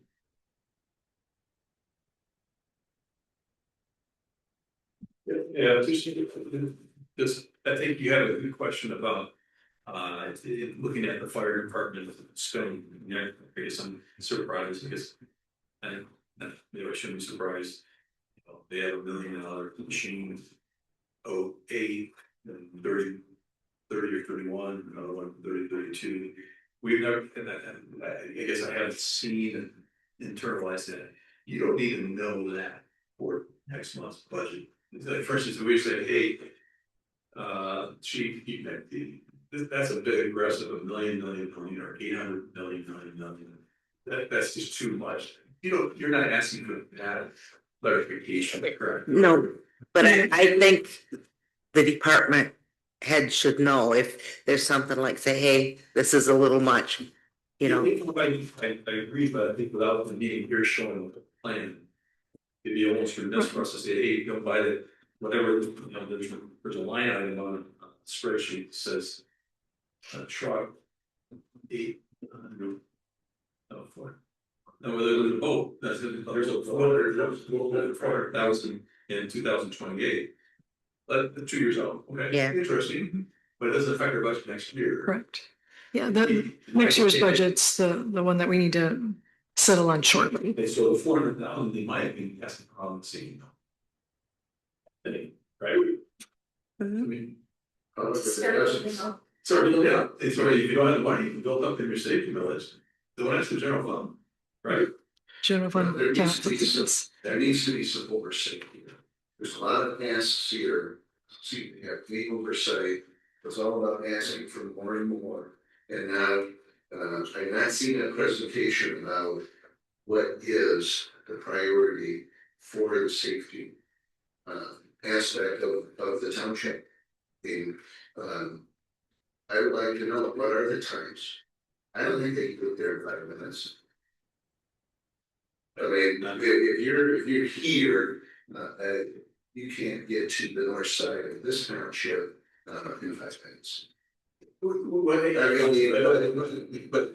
it's where we should know what the priorities are. I don't know what the priorities are. If I look at this, I see the priority is let's buy more and more, get bigger and bigger, without necessarily presenting to the board that we're getting better and better. I don't see better and better at this time. When I look at every monthly review, a lot of the times that they're going to someone's house, it's either for lift help or to help EMS.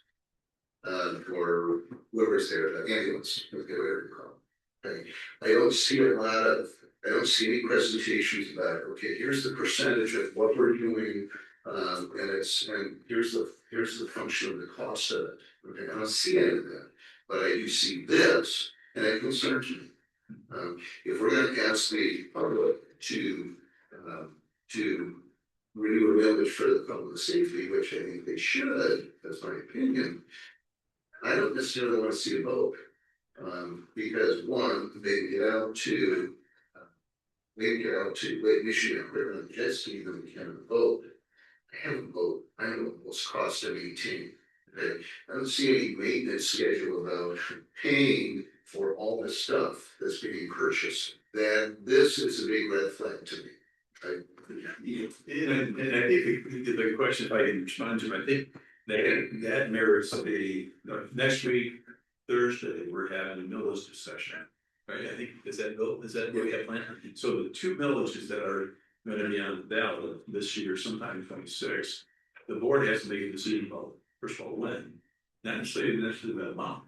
But I guess the question to ask is very valid, say, okay, to get to a public safety millage, prove to us, to Brian's original question or observation, is like, we need to be transparent enough that they say, okay, this is why you're gonna pay X mills to have public safety.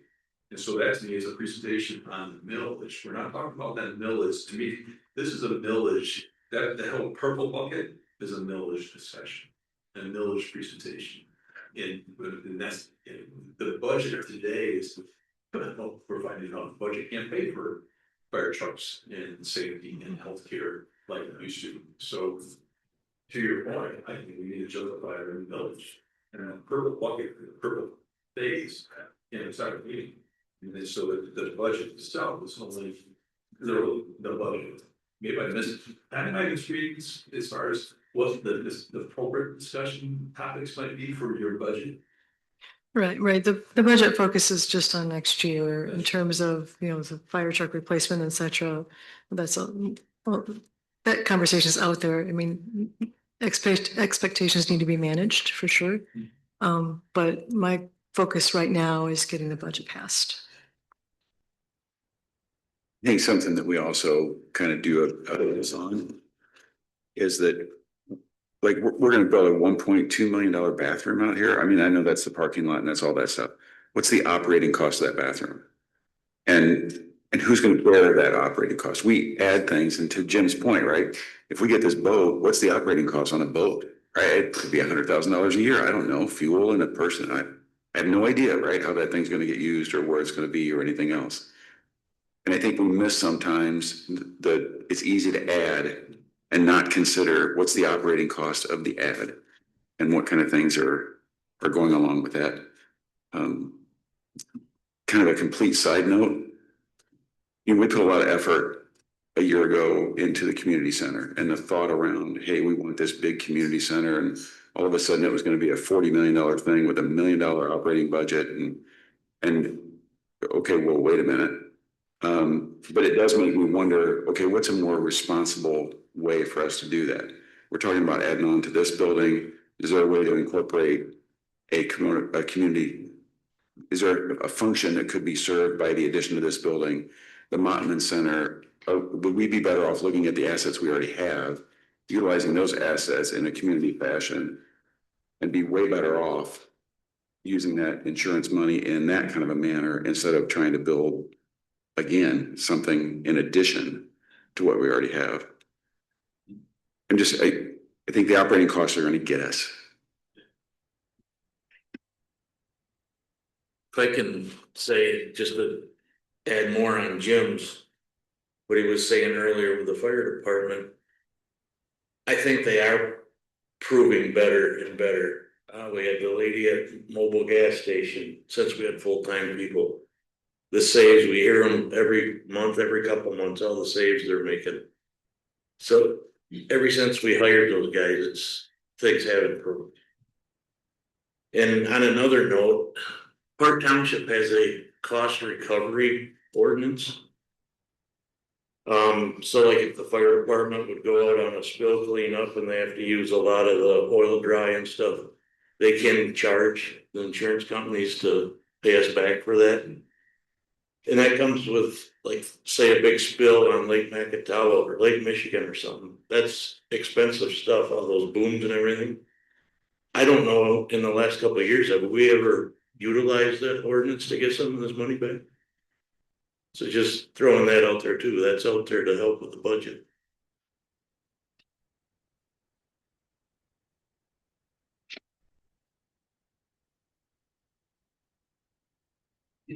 Is there, basically, as Connie laid out very clearly on page 58 on the very back page, is there energy to look at a change in that general operating millage rate for starters? That doesn't talk, it takes away the fire, if it's the fire safety, excuse me, the safety millage, because that's again, as a specific millage that's not funded, the safety millage.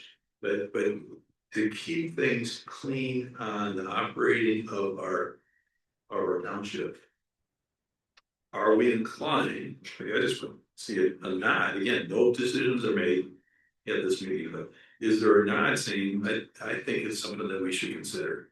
I believe it should be something we consider.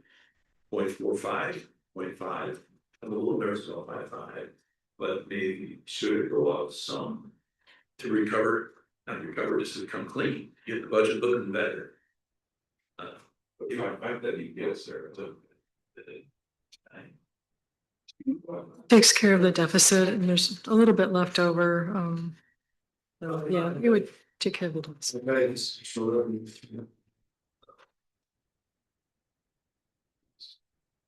So, it's a need of. Right, and when you figure out that we can't use all the building permit revenue that is over their expenditures, this really needs to be 4. Five, pretty much. Moving to that. No. Which is under the promise.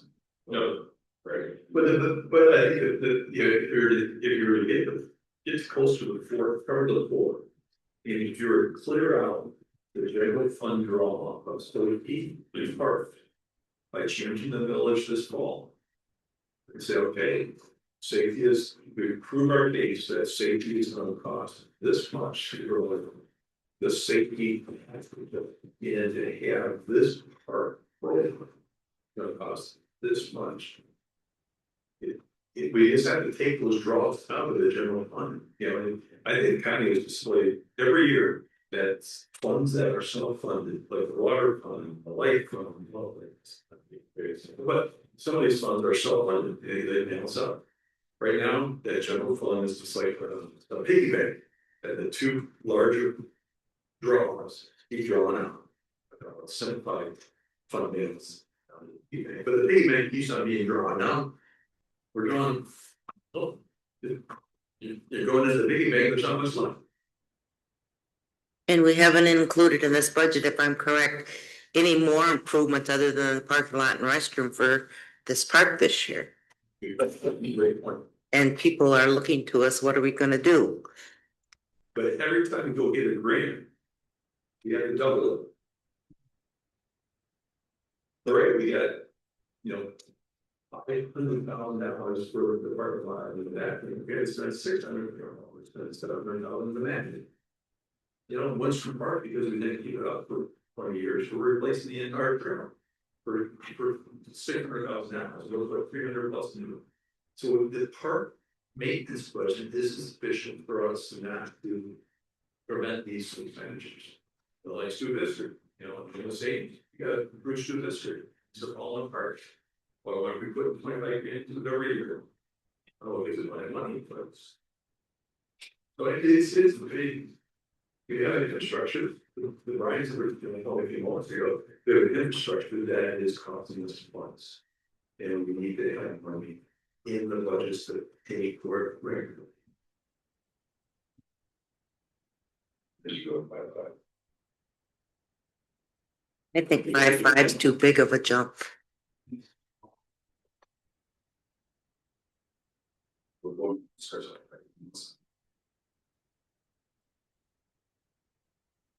It's $55 more a year for $600,000 market value house.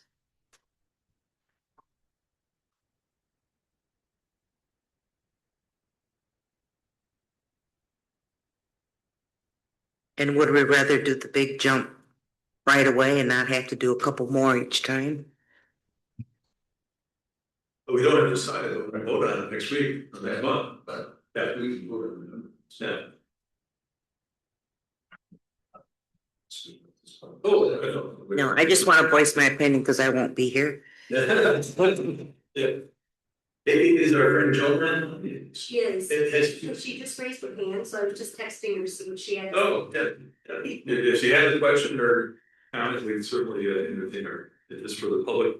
Now, our colleague Joan is in the warmer climate right now. I did just want to make a comment as well that we talk about $30, $50 increase in taxes a year. But Can you does say that it again? include, Joan, hold on 1 second, say it again. are you ready? Yes. Can you hear me? Yes.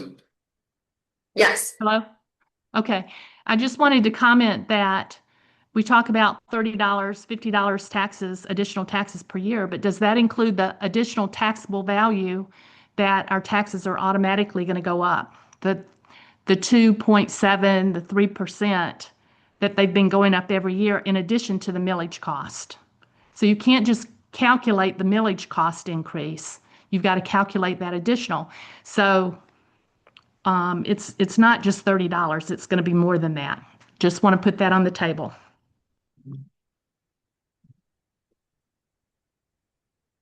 Thank you, Joan. Thank you, Joan.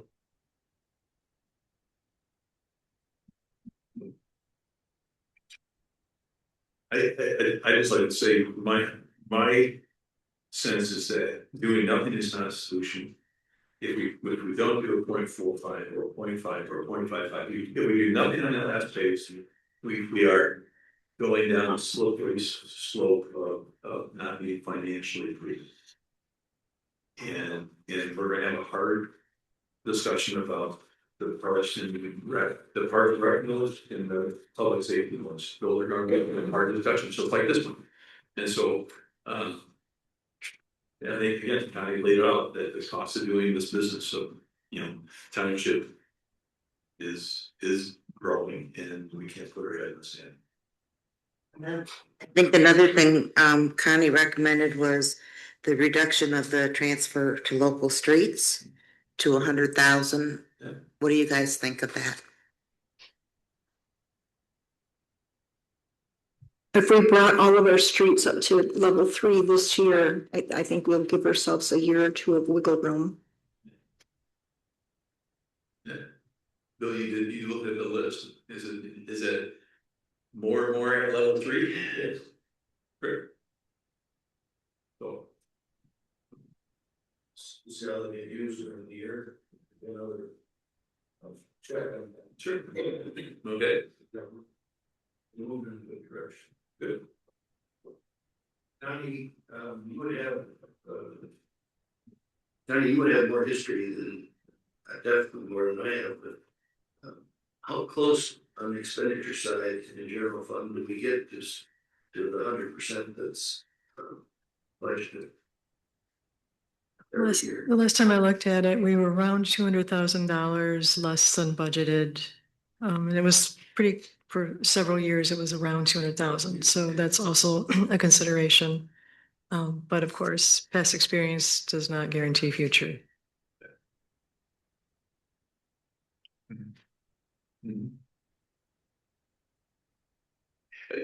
I think Jan brought it up, I think appropriately using the insurance funds from the fairgrounds building on some of these capital projects that are, I call brick and mortar, would make sense. For instance, you had said, okay, a expensive bathroom. Maybe we pull $200,000 because that building, that fund was to go towards the building on this property. So maybe we use $200,000 of that insurance claim to fund the overage on that particular building. If we were to say, okay, we get tight on this Mountain Center, we would pull on there on that particular fund to improve a building, again, hard cost of a building. And maybe there's, you say, okay, Bill, you know, when you talk about the doors at the airport, you say, okay, well, there's a bill to improve that, maybe, again, hard costs. I mean, not labor, not the hard costs of stuff that our residents will see improvement on, maybe that's the proper way to use some of this funds in capital improvements. And again, it's challenging. I look at that as Band-Aids. That's only gonna last us a couple years and we're eventually gonna run out of insurance payment. You know, spur different some of those things, keep principle, then start focusing the principle. I don't mind taking money out for the Mountain Center because the Mountain Center needs some help. And they don't really let me use it. But to take some out for this, take some out for that, I would rather we prioritize as a board what we really think is important. And then start making funds towards it as opposed to taking something out like that. I mean, that depending on interest rate, just that money alone sitting there is going to burn 120 to 200,000 if you could get 5%. I mean, that's a good chunk of money, and boy, once it's gone, you're never going to get back. This is good point. They could be part of an operational, if I hate saying foundation, but operational down on parks. Good, that's a good suggestion. Do we need to ask for enhancements to the public safety reporting that we get each month? Jim, you asked about response times. Maybe they can, on all these runs that we ran this month, this is how long it took us to get there. Adding a few extra metrics to the reporting, would that help with any decision making? And what could we ask for improvements on? Okay.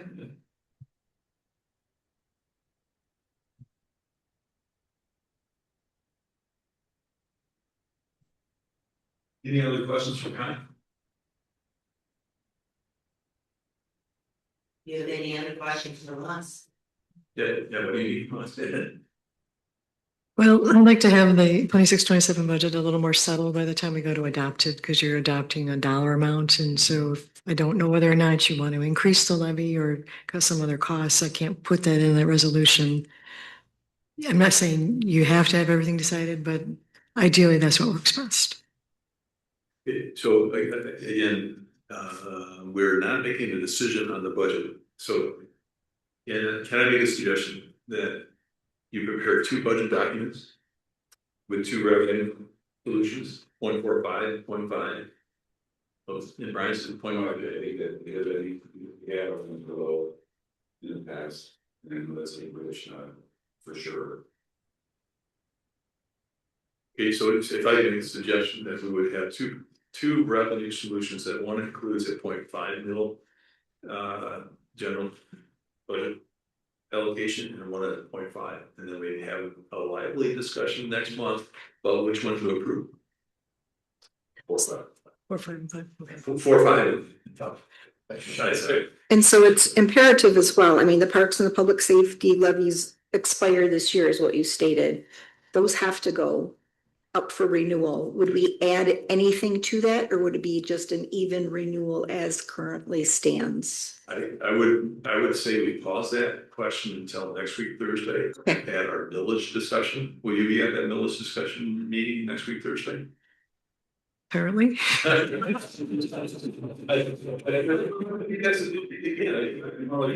can put our speaker to take balls, but the village number that the voters approved has to deliver the revenue. Point of clarification though, the parks levy and the unit levy, they're still good for this upcoming fiscal year. Okay, I misunderstood that. I thought they expired this year. They do, but The funds are not for next before, year. Okay. right, exactly. Yeah. Connie, I've been here a while, but I don't remember. Do you know the last time that we increased our allocation millage? Well, since, I'm trying to think, what was it, 2018? Is that when that went through? So we know that since 2018, it's stayed at the 0.3276. So it's been a very long time. The other thing is with regard to the budget for have we decided yay or nay on reducing the local streets? Is that a go? We cannot make a decision, but if we were to not, I think it's good. Half of it? Half of it. Where it's something to look at. So that it shows the numbers. But I'll challenge you, Sharp, on that. I look at fund balance. That's the one I recall. As you were going through it, kind of, you were very comfortable with the fund balance. So I don't know why we wouldn't go to the full amount, $200,000, we will let that. The other fund balances you were more nervous about, but that was one of the ones you said, okay, that's still strong. No. Well, for 1 year, I think that would be fine, but there's a cumulative effect that might be less desirable. But if you want to look at it for just 26, 27, I think that would be fine. Or if we just cut it in half, like Mhm. she recommends in here. Good. Take another round. We'll be here a year from now talking about this. So let's try another. Will it be the same thing with the light company? Well, we don't put money into the white one. Right, only local streets. Shoot. That's just say, she can't do anything with it. Spend bike rides. Okay. Streets. Let's look at it in general, in the streets.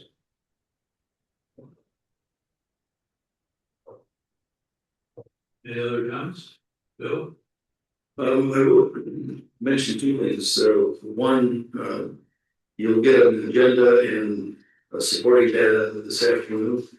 For next week's meeting, that will have discussion, at least to get discussion started on what it costs to run the Parks and Rec department with the current millage and what reasoning there may be to increase that millage. The same with the fire, public safety department. What can we do with 1.5 mils? Are we putting it back to 1.5? And what would we be able to do if we raise that one up to, we'll say 1.75? So you'll have those numbers and discussion to look over next between now and next Thursday for that meeting. The other, if I may, Connie, is that if we change the allocated millage, that would not be on a tax bill until November of this year, or December rather this year. December of this year. This year. But the voting millage would be December 27. All of our levies are on the December bills. But I mean, they'd be a year behind. Are you talking about the two that are going to expire after this year? Yeah. That would be the following year. Just an observation, the two millages that have passed, this board is not involved with the millage around in or the election. And we're going to decide about the millage election and millage amount for a board that may or may not be us, because it's going to be 5 years. So it goes beyond our board. And so, for instance, the board that was before this did a safety millage, not knowing if the county was going to stop agent or EMT. So we're in a budget situation where they did not know, and that we were going to be incurring that cost. And so we have to be fully aware that we're projecting out 5 years. What is fire safety? What is parks millage? Because it's beyond this board, and they have to live with it. Lord blame. Some of us are going to be still on this board, but I like to just remind us that we are approving something next week Thursday, or directing something to perishable, that would be honest, this term. And even throw a Coast Guard in there, the previous board, we didn't know that. That's a good point, yeah, that's a good point, right. Did not know. Okay, so, if I look at the agenda, takeaways, member report, board member requests or comments? Seeing none. Any public comment? We can open up for public comment. Okay. 2:56. Okay, I see no one wanting to comment. Okay, come close public comment. Board comments. I'll start to the right, Brian. Again, Connie, nice job. Well, I concur. Nice job. I have nothing additional to add at this time. I think that a good reminder, we're the exception rather than the rule. The level of detail that we receive is not what the normal township receives. So I would say thank you to Connie. This is exceptional. Every time I go to this, but a review, it's something enlightening, but also so accurate. So thank you. Thank you, Connie. Don't know what we'd do without you. I just want to say how proud I am of the township. When you go to conferences and stuff and you tell people you have no debt, they're floored. I think we've done a good thing. You know, we really managed our money well. The world is changing and there are situations we didn't have control of. And we are the lowest, millage rate in the area here. And I think we still need to be proud, but I think we need to just be responsible for our future. So thank you all. And thank you, Jan, for coming up from Florida and for this meeting. I mean, appreciate you taking the trek up here. I've been flying back and forth this year. Thank you. Thank you, John. Bill, promise out anything from your perspective? No, it's, again, not having a debt sure does make a difference with your budget and trying to figure things out here. You have one hand behind your back, and you've got the debt that has to be paid no matter what. And then you start looking at what cuts do we make in personnel and the things that really can affect the quality of life for the residents. So it's I applaud you for not having debt and running the township that way.